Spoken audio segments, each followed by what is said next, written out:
नमस्कार, ज्ञान विज्ञान के नए अंक में आपका स्वागत है। ज्ञान विज्ञान एक ऐसा कार्यक्रम है जिसमें हम विज्ञान, प्रौद्योगिकी, आविष्कार और शोध की दुनिया के सभी महत्वपूर्ण समाचार लेकर उपस्थित होते हैं।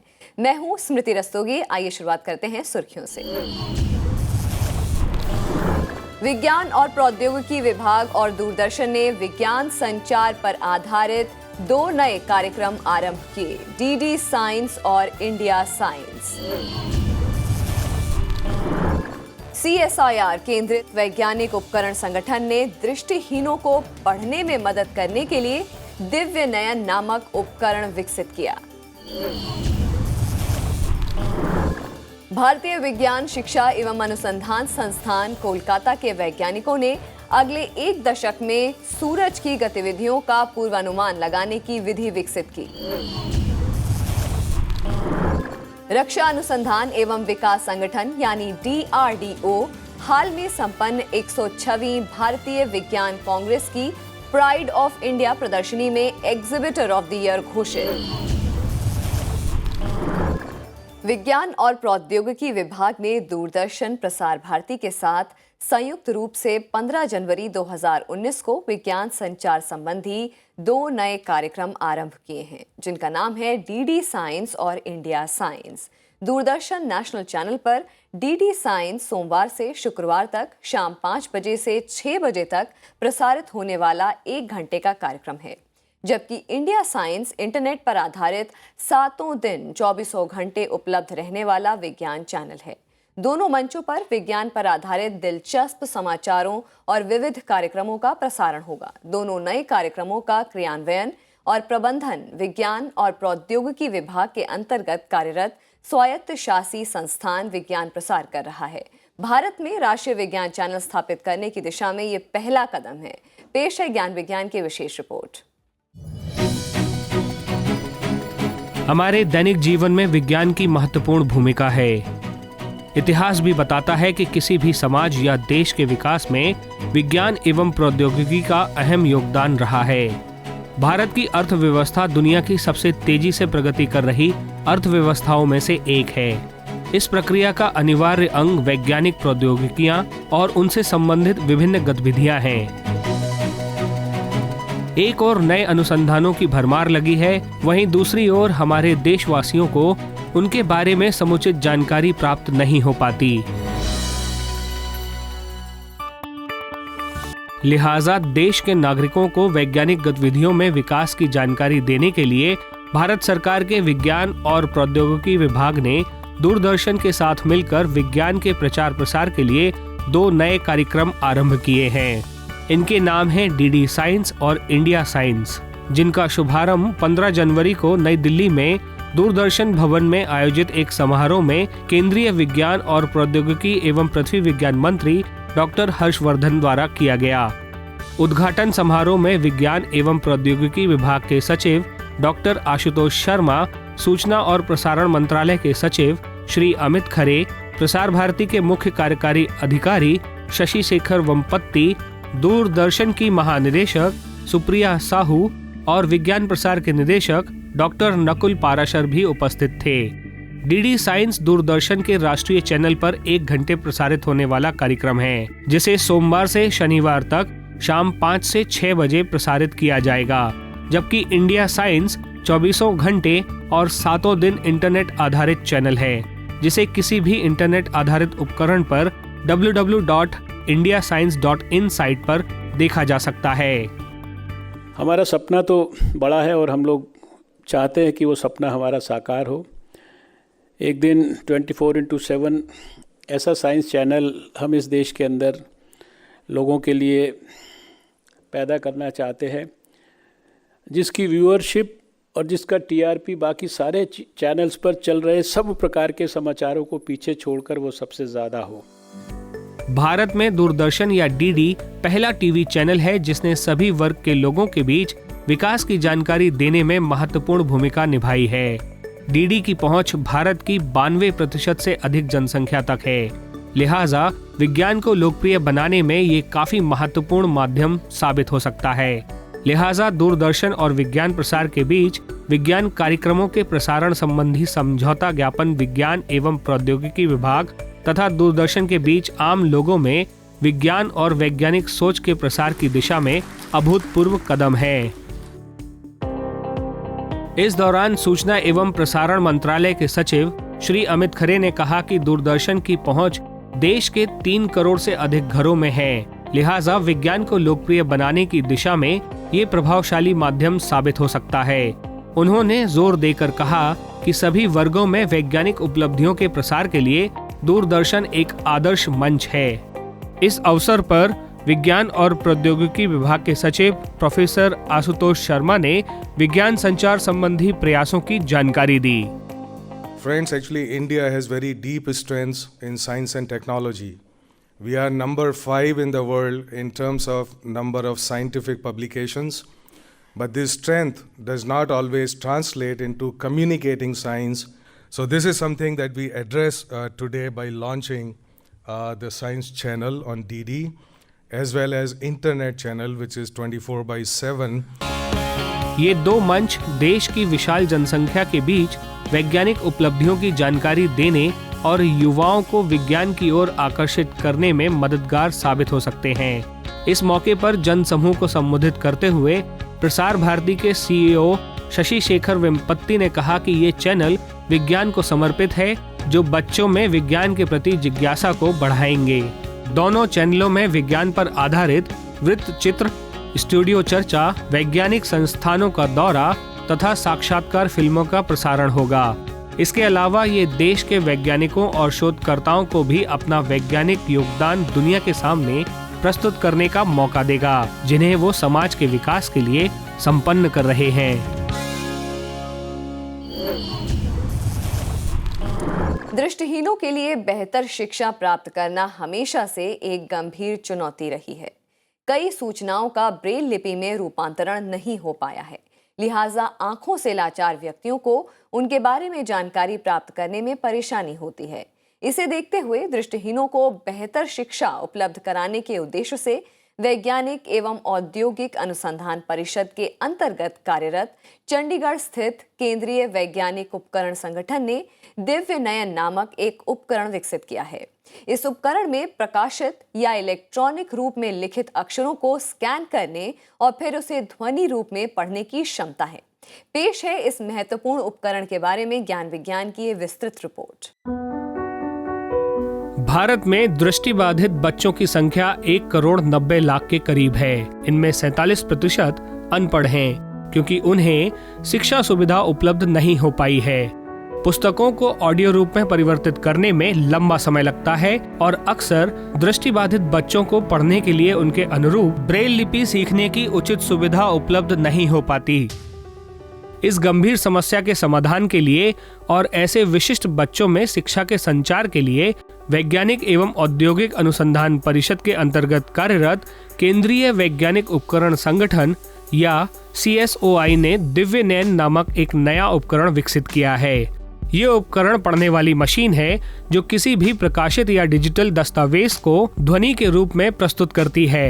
Slow and steady wins the race. There once was a speedy hare who bragged about how fast he could run. ये एक बहुक्रियात्मक उपकरण है जो प्रकाशित लेखन, ई-बुक्स और यहाँ तक कि ई-न्यूज भी पढ़ सकता है। इतना ही नहीं, ये उपकरण विभिन्न भाषाओं में लेखन को पढ़ सकता है। इस उपकरण का विकास सभी लोगों को विस्तृत और गुणवत्तापूर्वक शिक्षा उपलब्ध कराने के दीर्घकालीन विकास का लक्ष्य प्राप्त करने में मददगार साबित होगा। ये सुविधा विस्तृत रूप से सुलभ बनाने के लिए संस्थान ने दिव्य नयन नामक एक मोबाइल ऐप भी तैयार किया है।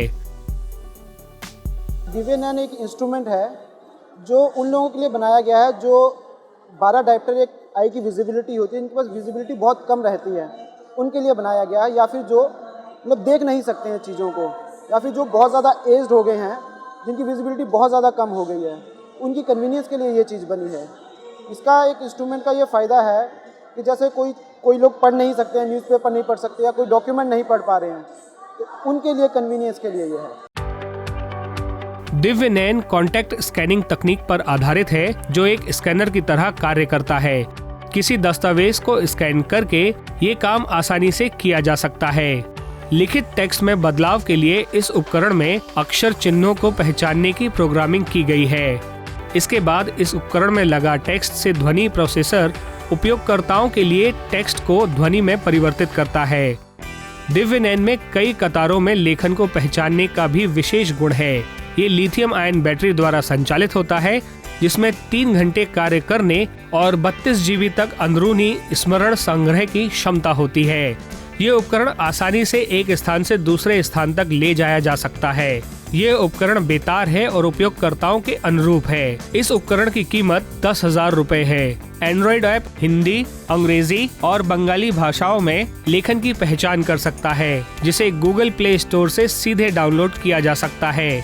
ऐप और उपकरण दोनों को न सिर्फ बच्चों के लिए बल्कि सभी वर्ग के दृष्टिबाधित व्यक्तियों के अनुरूप डिजाइन किया गया है। इस उपकरण के द्वारा दृष्टिबाधित व्यक्तियों का सशक्तिकरण किया गया है, जो स्वतंत्रता पूर्वक पढ़ सकते हैं। इसके अलावा संस्थान की ये अद्भुत शुरुआत हर क्षेत्र में दृष्टिबाधित व्यक्तियों को सीखने, शिक्षा और रोजगार दिलाने में मददगार साबित होगी।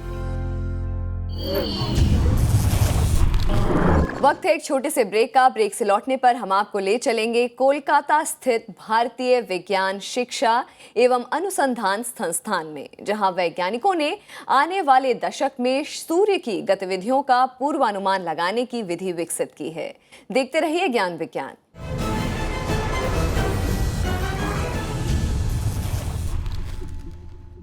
धरती की जलवायु और जीवन की परिस्थितियों पर सूर्य का गहरा प्रभाव है। अब भारतीय विज्ञान शिक्षा एवं अनुसंधान संस्थान कोलकाता में वैज्ञानिकों की एक टीम ने आने वाले दशक में सूर्य की गतिविधियों का पूर्वानुमान लगाने की विधि विकसित की है, जो धरती के मौसम पर असर डालने वाली सौर आंधियों से निपटने के प्रबंधन में मददगार साबित होगी। पेश है ज्ञान विज्ञान की विशेष रिपोर्ट। सूर्य सौरमंडल के केंद्र में स्थित एक तारा है। ये हाइड्रोजन और हीलियम गैसों की एक गर्म गेंद की तरह है। सूर्य का गुरुत्वाकर्षण बल ग्रहों और सौर प्रणाली को एक साथ बनाए रखता है। सूर्य की गतिविधियों का एक गतिविधि चक्र होता है, जिसमें सूर्य में विद्युत प्रवाह उत्पन्न होता है। ये विद्युत प्रवाह एक चुंबकीय क्षेत्र बनाता है। चुंबकीय क्षेत्र किसी वस्तु के आसपास का वह क्षेत्र है जिसमें अणुओं को विशिष्ट रूप से व्यवस्थित किया जाता है, ताकि उनके इलेक्ट्रॉन एक ही दिशा में घूमते रहें। परमाणुओं की ये व्यवस्था किसी चुंबक में 2 ध्रुवों का निर्माण करती है, जिसे चुंबक के उत्तरी और दक्षिणी ध्रुवों के रूप में जाना जाता है। सूर्य के चुंबकीय क्षेत्र का भी एक चक्र होता है, जिसे सौर चक्र कहा जाता है। हर 11 साल बाद सूर्य का चुंबकीय क्षेत्र पूरी तरह से पलट जाता है। इसका मतलब ये है कि सूर्य के उत्तर और दक्षिणी ध्रुव अपने स्थानों को बदल लेते हैं। सूर्य के उत्तरी और दक्षिणी ध्रुवों को फिर से पलटने में लगभग 11 वर्ष फिर से लगते हैं। सौर चक्र सूर्य की सतह पर होने वाली गतिविधियों पर प्रभाव डालता है, जैसे कि सौर धब्बे यानी सनस्पॉट, जो कि धब्बों की तरह समय समय पर सूर्य की सतह पर दिखाई देते हैं। सौर धब्बे अपने आसपास के परिवेश के विपरीत गहरे दिखाई देते हैं और ये सूर्य के चुंबकीय क्षेत्रों की वजह से बनते हैं। जैसे जैसे चुंबकीय क्षेत्र बदलते हैं, वैसे वैसे सूर्य की सतह पर धब्बे बनते जाते हैं। सौर धब्बे के निर्माण चक्र का पूर्वानुमान लगाना एक बड़ी चुनौती है। खगोलविदों ने लगभग 400 वर्षों तक सूर्य की सतह पर धब्बों का अवलोकन किया है। अभी हम 24वें सौर धब्बे चक्र के दौर में हैं। अब भारतीय विज्ञान शिक्षा एवं अनुसंधान संस्थान यानी आईसर कोलकाता के शोधकर्ताओं की एक टीम ने पिछले 100 वर्षों के आंकड़ों का उपयोग करके अगले सौर धब्बे चक्र की गतिविधि की तीव्रता का अनुमान लगाने का एक तरीका विकसित किया है। Our work was to predict what the sunspot cycle 25 would look like. So in particular, what we did was we predicted the strength of sunspot cycle 25 and the expected time when it will peak, which we expect to be according to our simulations 2024. आइजर Kolkata के वैज्ञानिकों ने आगामी sunspot चक्र के लिए एक अनुमान लगाया है, जिससे अगले दशक में अंतरिक्ष की अपेक्षित परिस्थितियों का पता चलता है। वैज्ञानिकों का सुझाव है कि सूर्य की सतह पर होने वाली ये गतिविधि अगले चक्र के दौरान कम नहीं होगी, लेकिन ये वर्तमान चक्र के समान या इससे थोड़ी ज्यादा रहेगी। वैज्ञानिकों ने सूर्य चक्र में परिवर्तन का अध्ययन करने के लिए एक आंकड़ा संचालित विधि का विकास किया है। 1913 से 2016 तक के आंकड़ों का अध्ययन करने के बाद टीम ने भविष्यवाणी की है कि वर्तमान चक्र के लगभग 1 साल बाद 2024 में अगला सनस्पॉट चक्र शुरू होगा। Many of our modern day technologies are based in space and rely on satellites, and therefore you need to make proper planning of satellite missions. When you're going to launch them, you need to be able to estimate the lifetime of satellites up in space. And when you launch space missions, either to observe the sun or long-term interplanetary missions, for example to Mars or to Venus, you need to be able to figure out what is the environment over this multiple years that the satellites are in or traveling through going to do to the health of the satellite. इस शोध का समर्थन भारतीय मानव संसाधन विकास मंत्रालय और national aeronautics and space administration यानी NASA ने किया है।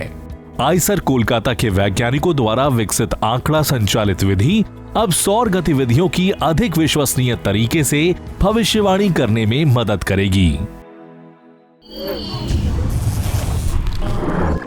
रक्षा अनुसंधान एवं विकास संगठन यानी DRDO को जालंधर में हाल में संपन्न हुए 106वीं भारतीय विज्ञान कांग्रेस की प्राइड ऑफ इंडिया प्रदर्शनी में एग्जीबिटर ऑफ द ईयर पुरस्कार से सम्मानित किया गया है। संगठन ने मेक इन इंडिया योजना के अंतर्गत आत्मनिर्भरता और राष्ट्रीय सम्मान के नए आयाम स्थापित किए हैं। DRDO के प्रदर्शनी में जमीन से हवा में मार करने वाले आकाश और ब्रह्मोस मिसाइल, रिमोट संचालित वाहन दक्ष और भारी टॉर्पीडो वरुणास्त्र शामिल हैं। पेश है DRDO द्वारा प्रदर्शित हथियारों पर ज्ञान विज्ञान की विशेष रिपोर्ट। रक्षा अनुसंधान और विकास संगठन यानी DRDO भारत सरकार के रक्षा मंत्रालय के अंतर्गत कार्यरत संस्थान है। भारत के सशक्तिकरण के उद्देश्य से DRDO रक्षा प्रौद्योगिकी के क्षेत्र में प्रतिस्पर्धा और सेना की जरूरतों को देखते हुए लगातार विश्व स्तरीय हथियार प्रणालियों और उपकरणों के विकास में जुटा हुआ है। देश में आधुनिक हथियारों और सैनिकों की जरूरतों को पूरा करने के लिए संगठन ने कई सामग्रियां डिजाइन की हैं। आत्मनिर्भरता तथा देश में विकसित महत्वपूर्ण सामरिक उपकरणों के विकास के लिए DRDO द्वारा तैयार की गई कई सामग्रियों को हाल ही में पंजाब के जालंधर में संपन्न हुए 106वीं भारतीय विज्ञान कांग्रेस की प्राइड ऑफ इंडिया प्रदर्शनी में प्रदर्शित किया गया।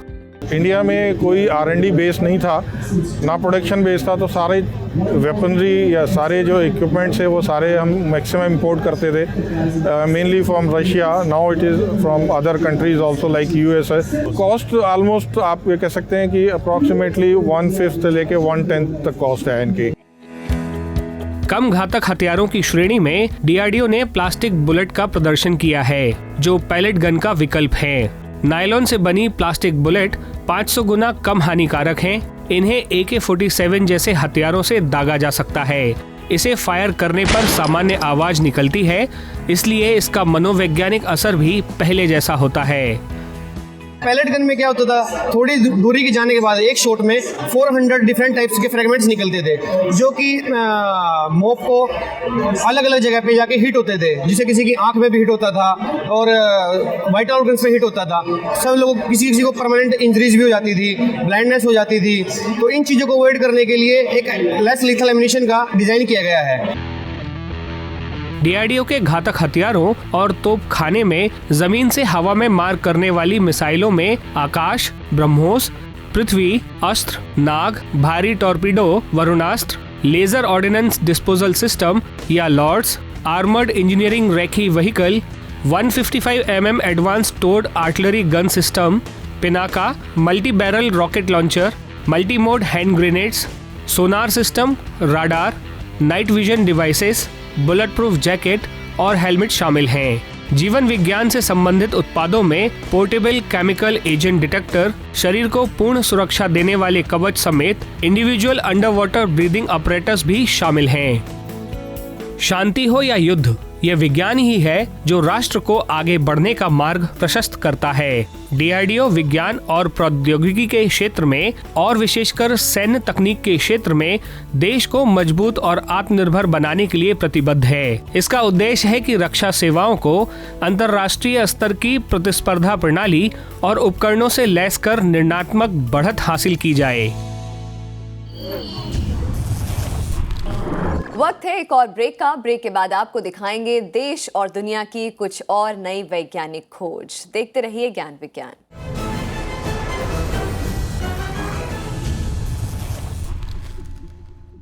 और आइए अब तेज रफ्तार से नजर डालते हैं देश और दुनिया की कुछ और दिलचस्प वैज्ञानिक गतिविधियों पर। हाल ही में भारत सरकार के विधि एवं न्याय तथा इलेक्ट्रॉनिकी एवं सूचना प्रौद्योगिकी केंद्रीय मंत्री रविशंकर प्रसाद ने नई दिल्ली के राष्ट्रीय सूचना विज्ञान केंद्र यानी NIC में कमांड कंट्रोल सेंटर और कृत्रिम बुद्धिमत्ता उत्कृष्टता केंद्र का उद्घाटन किया था।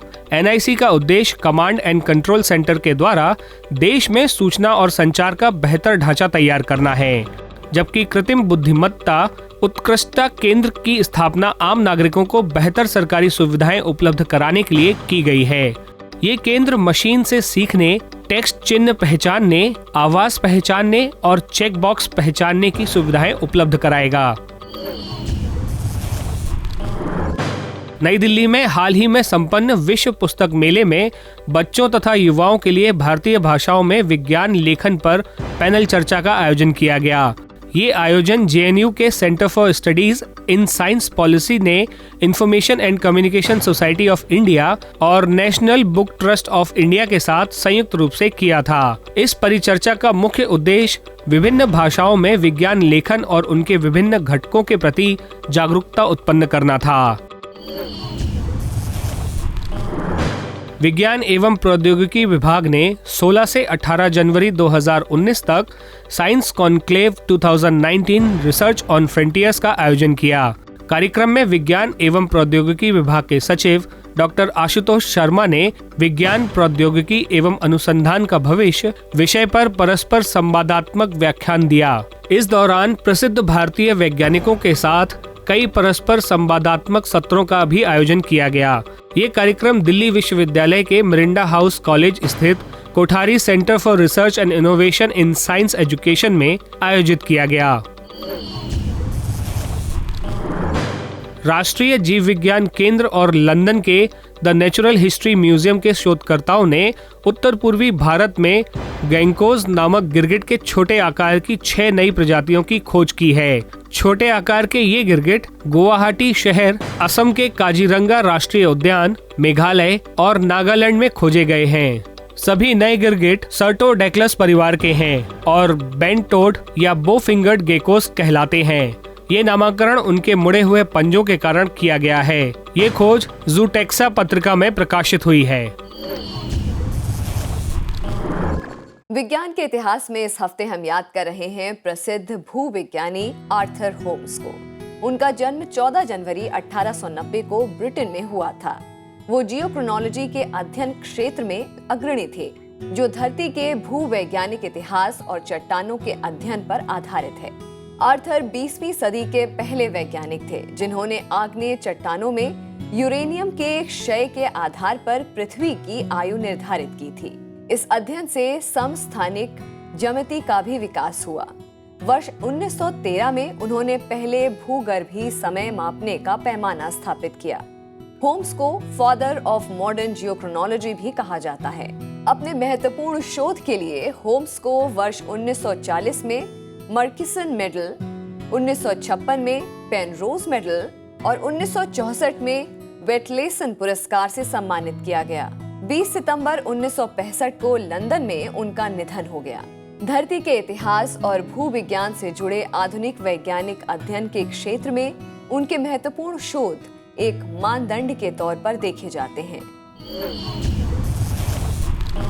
इस सप्ताह के ज्ञान विज्ञान के एपिसोड में इतना ही। ये एपिसोड आपको कैसा लगा, इस बारे में अपने विचार हमें जरूर भेजें। आप अपने सुझाव हमें हमारे ईमेल पते news@vigyanprasar.gov.in पर भेज सकते हैं। आप पत्र द्वारा भी हमें सुझाव भेज सकते हैं। हमारा पता है विज्ञान प्रसार, C24, कुतुब इंस्टीट्यूशनल एरिया, नई दिल्ली 110016। अगले सप्ताह हम मिलेंगे विज्ञान की नई खोज, आविष्कार और समाचार के साथ। तब तक के लिए नमस्कार।